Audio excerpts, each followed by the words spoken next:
Olá, galera, tudo bem? Enfim, saiu nossa aula gravada. Demorou, mas consegui chegar lá com toda uma estrutura, uma aparelhagem, umas gambiarra que vocês nem imaginam. Mas eu queria muito que vocês conseguissem ver os slides enquanto eu falava. E agora deu certo, tá? Então, a aula de hoje é bem legal sobre as 5 forças de Porter. É um assunto bem importante, ligado à estratégia. E eu quis fazer aula gravada das 5 forças justamente porque vocês ficam com isso gravado, dá pra voltar, dá pra assistir novamente, é mais fácil do que as aulas que a gente faz ao vivo e grava, que acabam ficando um pouco mais longas, né? O que a gente precisa saber em primeira mão sobre 5 forças de Porter? A gente precisa saber que a gente está falando do Michael Porter, não do Harry Potter. Né? Então, importantíssimo isso, em nome de Jesus, né? A gente está falando do Michael Porter, que é um professor da Harvard. Eu falei isso quando eu falei sobre estratégia, que eu acompanho toda a linha estratégica dele. Ele é muito ligado à estratégia competitiva, então ele fala muito de competição. E aqui as 5 forças também são muito ligadas à competição, tá? Então esse é o Porter. Não o Potter, o Harry, esqueçam o Harry, tá? Vamos falar do Michael. Bom, e o que é essas 5 forças? É um modelo desenvolvido por ele, né, para analisar a concorrência entre as empresas. Então, o Porter, ele desenvolveu um modelo chamado de 5 forças, onde a gente analisa a competição, a rivalidade entre as empresas, entre a empresa e os seus concorrentes, tá? E ele analisa sobre 5 aspectos, por isso 5 forças, né? Que vão ser vistas para desenhar a estratégia da empresa. Então, vamos conhecer um pouquinho isso. O que o Porter pensa? Assim, qual é a premissa das 5 forças? Se a gente realmente conhece a concorrência. E vou falar para vocês, gente, muita gente não conhece. Né? Acha que o concorrente é um, mas o concorrente pode ser outro. Nesse momento que a gente está vivendo, de pandemia, de isolamento, né? Eu tenho falado muito isso, que os negócios estão tendo que se reinventar. Nesse momento, os nossos concorrentes podem ser outros, diferentes do que a gente está acostumados, né? Então, as 5 forças, ela prevê isso, né? Quais são os seus concorrentes? Você sabe no que você é melhor e no que você é pior que eles? Onde realmente esses concorrentes te afetam, né? Então, a análise das 5 forças vai estar mostrando isso, né? Para desenvolver, é preciso a gente refletir, então, sobre isso, né? E considerar que há uma força central e há outras forças paralelas que vão fazer com que talvez um concorrente, talvez outro concorrente, seja mais sério, seja mais direto e influencie mais o meu negócio, tá? Então, vamos entender quais são essas 5 forças. Esses slides estão no Aprender, tá? E aí, eu não sei se aqui ficou um pouco pequenininho, provavelmente, embora depois a gente vai detalhar cada uma das 5 forças, mas também a gente tem esse slide no Aprender para vocês conseguirem ir me assistindo e vendo os slides, tá? Bom, a gente tem uma força central que é a rivalidade entre os concorrentes. A gente vai falar de cada uma das forças daqui a pouquinho, mas só apresentando.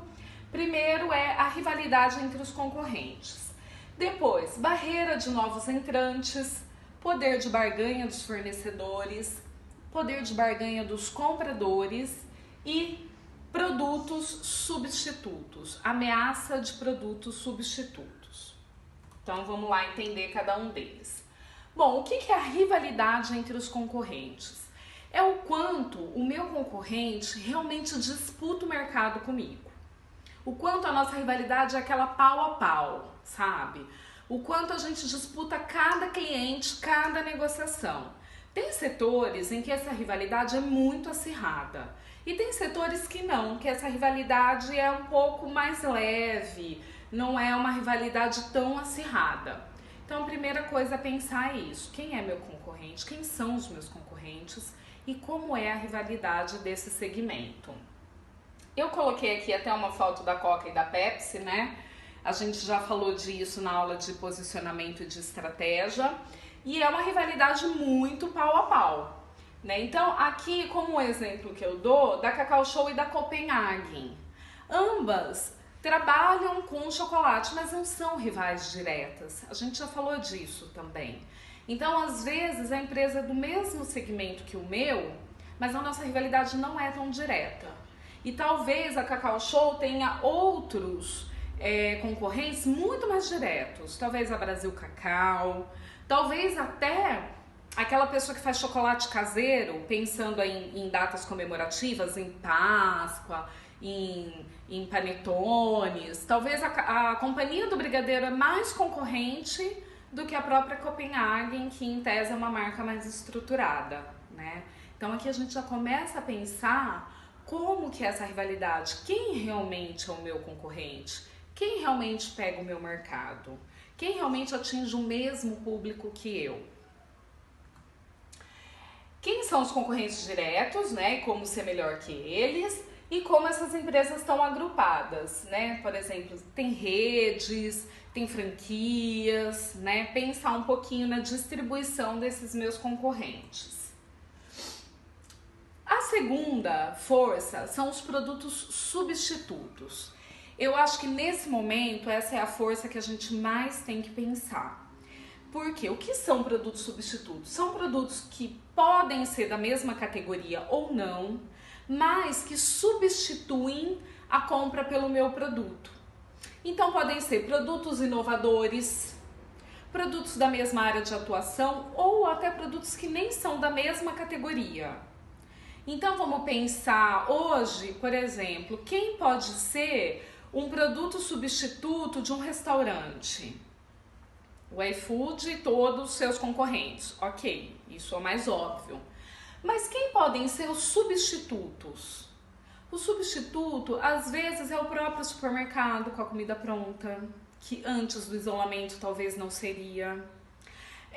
O substituto pode ser até produtos congelados, pode ser até filmes que eu vou deixar de gastar dinheiro para sair num bar, porque eu não vou poder sair, mas eu vou gastar dinheiro para alocar um filme que eu quero assistir, comprar um game que eu quero aproveitar para jogar. Então, o produto substituto é aquele que vai tirar o dinheiro da onde o consumidor ia usar para comprar o meu produto, para comprar por um substituto que pode ser inclusive de outra categoria.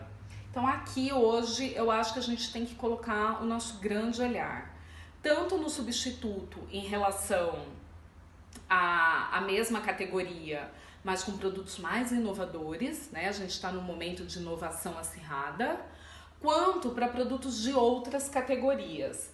Eu tenho um exemplo aqui que eu gosto muito, que é brinquedos, né? Digamos que é um universo um pouco diferente do de vocês, mas quem tem irmão, sobrinho, afilhado, sabe como criança ama ganhar brinquedo.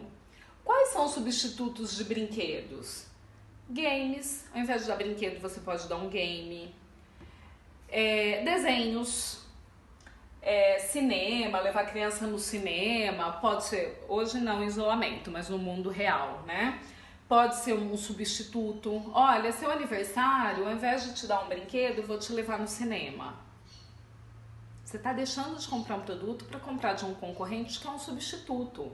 Ou vou te levar num parque. Também é um substituto. Ou livros. Ou circo. Ou, enfim, tem uma série de produtos que são substitutos do brinquedo e que concorrem com ele. Então eu acho que esse exemplo é bem legal e acho que é um momento muito propício para a gente pensar em produtos substitutos. Então a primeira força é rivalidade entre os concorrentes, a segunda força, produtos substitutos. A terceira, poder de barganha dos fornecedores. Aqui a gente vai pensar nos fornecedores que a empresa tem. Ela tem muitos fornecedores, ela está calcada em poucos fornecedores. O que acontece muitas vezes, pela minha experiência eu vejo, as empresas acabam se acostumando com um único fornecedor ou com dois fornecedores, e aí ficam com esses dois e, ok, param de pesquisar novos fornecedores, param de buscar novos fornecedores. Qual é o perigo disso? Perigo número 1, esse fornecedor ser o fornecedor do meu concorrente. E aí eu posso ter um problema aí se ele estiver ou entregando o mesmo produto ou privilegiando o meu concorrente. Segunda coisa, que é muito importante, se eu tô calcado em um único fornecedor, o poder de barganha dele é muito alto. O que é poder de barganha? Poder de negociação. Se esse fornecedor chega e fala, olha, meu preço subiu e eu só te entrego por X preço a sua matéria-prima, você é obrigado a pagar o que ele quiser, você tá meio que na mão dele, né?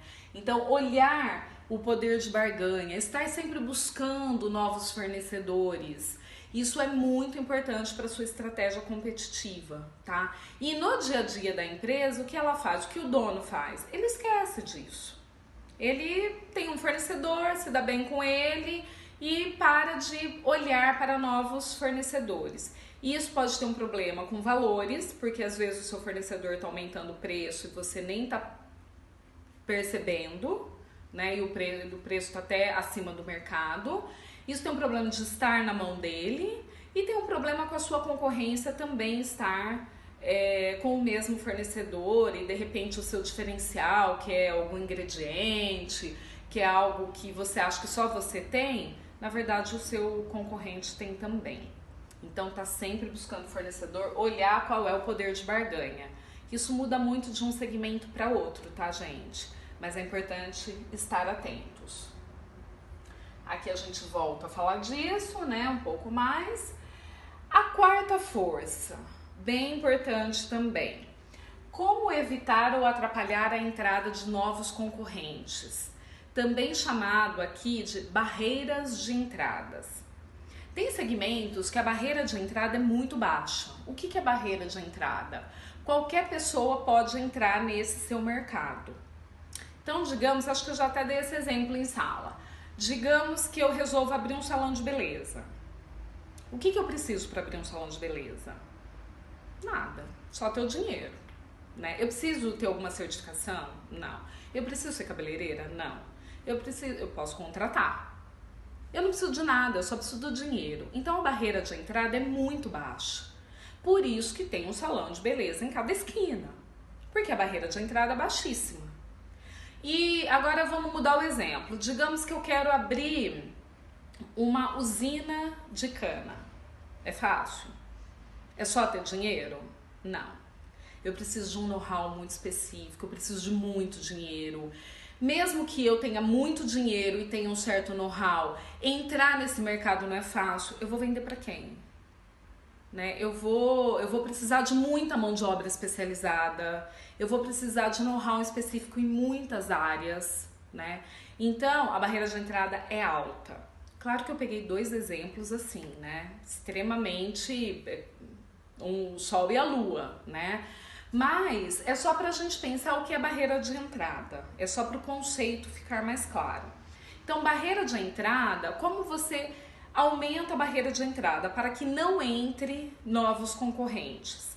É bem difícil, né? Então, patentes pode ser uma forma. Só entra quem tiver patente da marca. Pode ser uma forma, mas não evita. Mas atrapalha, é uma coisa que já cria algo ali para dar uma diferenciada. O que realmente resolve são marcas fortes, porque se eu vou entrar num mercado onde eu tenho marcas muito fortes, isso desanima o concorrente de entrar, porque ele vai ter que brigar muito para conseguir mercado, tá? E também quando o investimento é muito alto. E aí, então, se eu tenho essas duas coisas, eu tenho uma barreira de entrada alta, né? Difícil é o investimento, né? Precisa de muita grana para entrar e tenho marcas fortes. Então, assim, eu vou precisar de muita grana e já tem marcas estabelecidas, isso desanima um pouco a concorrência de entrar nesse mercado, tá? Mas, na verdade, evitar completamente, muito difícil, né? Então, marcas fortes é uma coisa, contratos de exclusividade funcionam até uma parte, né? E planejar, né, para evitar ou atrapalhar a chegada de novos concorrentes de mercado. Então, pensar como eu posso evitar a entrada de novos concorrentes ou ao menos atrapalhar. Então, essa é a quarta força, né? Aqui a gente tem 3 formas. Uma é a economia de escala, que é o que eu falei, assim, o mercado já com alta escala, né? Então, assim, um mercado que já está muito estabelecido, então para o concorrente entrar ele vai ter um risco alto. Diferenciação dos produtos, então produtos com a marca já estabelecida, com uma marca que todo mundo já confia, né? Por exemplo, aqui, plano de saúde. A gente tem, vamos falar de Prudente, a gente tem 2 marcas extremamente fortes, né? Unimed e Oeste Saúde. Então, outras marcas podem entrar? Até podem, mas assim, elas vão ter que batalhar muito para ter uma marca consolidada, porque quem já está ali, todo mundo já conhece, todo mundo já confia, então desanima outras marcas de virem para o nosso mercado. E custo de mudança, que é o que eu falei, né? Um custo alto, o cliente vai ter um custo alto para mudar, né? O próprio, continuando até nesse exemplo aí do plano de saúde, para mudar eu vou ter carência, eu vou, né, eu vou ficar assim mesmo, né? Banco, às vezes, para eu mudar, eu vou ter que mudar algum investimento, eu vou perder dinheiro, vou ficar no meu mesmo. Então, quando tem um custo alto para o cliente mudar, geralmente é uma barreira já de entrada, uma barreira para a concorrência, tá? Então vamos lá, vamos lembrando das 4 forças. A primeira, rivalidade entre os concorrentes.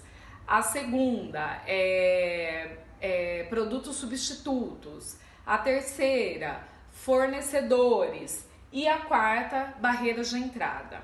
A quinta é o poder de barganha dos clientes. Então, eu pensei primeiro no poder de barganha dos fornecedores, agora no poder de barganha dos clientes. Aqui a gente tem 2 linhas a serem pensadas. A primeira, o meu cliente, eu tenho uma base grande de clientes ou eu estou fixado em 1 ou 2 clientes somente? Se eu tiver 1, 2, 3 clientes, e isso acontece muito com a agência de publicidade, viu, gente? Ela tem 4 clientes, ela perde 1 ou 2, ela perdeu 50% da sua receita. Então, o poder de barganha do cliente é muito alto. Aí o cliente pode chegar e falar, olha, para eu ficar, ele percebe isso, para eu ficar na sua agência, eu quero um desconto de 40%, senão eu vou embora, eu vou para o seu concorrente. Então, esse é um tripé, esse é um lado, né? Não ficar com uma base muito pequena de cliente que ocupe um espaço muito grande do seu faturamento, tá? E o outro é o poder de negociação do cliente mesmo. O quanto que no meu segmento o cliente pode negociar desconto, pode falar que vai para concorrência, pode falar... tem segmentos que isso não acontece. Por exemplo, supermercado. Eu não chego lá no caixa e falo, olha, passou a compra, tá, e a vista? E se eu parcelar? E se você não me der desconto, eu vou pro... Não tem isso, né? E agora tem segmentos em que esse poder de barganha é bastante grande. Então é super importante avaliar isso. E se o poder de barganha é grande, eu não posso ficar com poucos clientes. Eu tenho que ter uma base boa de clientes porque eu diminuo esse poder de barganha, tá? Então, é isso que tá aqui. Algumas dicas importantes pra gente ir finalizando. Realizar essa análise constante. Eu sempre falo isso, né? Desde a análise SWOT, análise ambiental. São análises em que a gente tem que estar sempre olhando, vendo. Por quê? Porque o mercado muda, entram novos concorrentes, saem concorrentes. Então, sempre fazer essa análise. Entender no seu ramo, né? entender o que você vende exatamente. As padarias já entenderam que elas estão no ramo de alimentação. Padaria não vende pão. A gente já falou isso em sala também, né? Pão qualquer um vende. Vende no semáforo, a R$5. Então a padaria, ela está num ramo muito mais amplo. Ela está de alimentação por conveniência. Então entender isso para entender realmente quem são os seus concorrentes. Outra coisa, a concorrência sempre vai imitar o que você faz. Isso é clássico, a gente já falou disso também, né? Então, pense sempre à frente e pense o que não é imitável, o que é intangível, né? Talento, criatividade, isso é intangível, isso é muito difícil de ser copiado. Então, pensar isso, uma marca forte, né? Isso é o mais importante. Não coloque todos os ovos numa cesta só. Aqui pensando especialmente na questão cliente, a Cacau Show quase quebrou quando... Tem um exemplo aqui, né? Ó, depois de quase ir à falência, o dono da Cacau Show decidiu que nenhum cliente responderia por mais de 10% de suas vendas e acelerou o processo de franquia.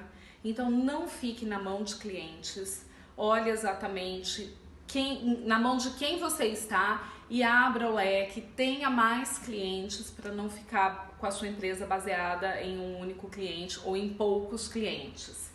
E a análise das 5 forças, né? Também deve ter uma conclusão que deve estar ligada ao posicionamento. Quer dizer, tudo isso vai fazer eu entender se eu estou posicionado da forma correta, se o meu diferencial competitivo realmente em relação à minha concorrência é o melhor.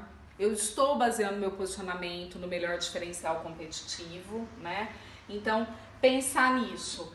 E lembrar que qual é o espaço que existe na competição para que uma empresa se diferencie e prospere, né? Olhando tudo isso eu enxergo onde eu me distancio da concorrência e esse é o melhor lugar para eu estar posicionado, né? E aí, lembrando que o posicionamento é tudo é uma questão de posicionamento. Eu sempre vou fazer as análises e voltar no meu posicionamento. Né? E de preferência fazer essas análises antes de definir o meu posicionamento, porque tudo é uma questão de posicionamento. Legal, turma? A gente vai voltar a falar desse assunto mais pra frente, mas espero que tenha ficado claro para vocês. Um abraço e até a próxima!